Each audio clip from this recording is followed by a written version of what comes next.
Kedatangan tim penilai bina daerah dari Kabupaten Bogor di wilayah Kecamatan Ciomas untuk memberikan pembinaan tertib administrasi dan pedoman 10 program PKK.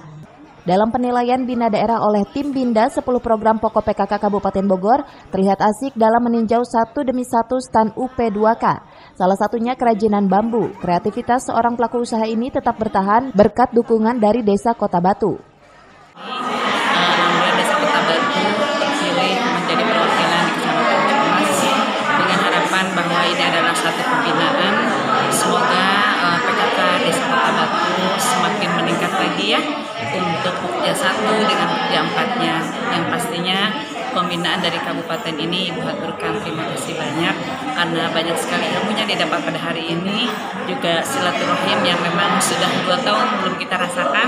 Alhamdulillah hari ini semua semangat dan Ibu harapkan mudah-mudahan Desa Kota Batu selalu diberikan kelancaran juga kesuksesan, terutama PKK Desa Kota Batu. Selama 2 tahun pasca COVID-19, para pelaku usaha bangkit dan bertahan untuk memenuhi kebutuhan ekonomi. Dukungan dan dorongan pemerintah Desa Kota Batu pun sangat membantu bagi para pelaku usaha. Dari Ciomas, Kabupaten Bogor, Iman Abdurrahman melaporkan.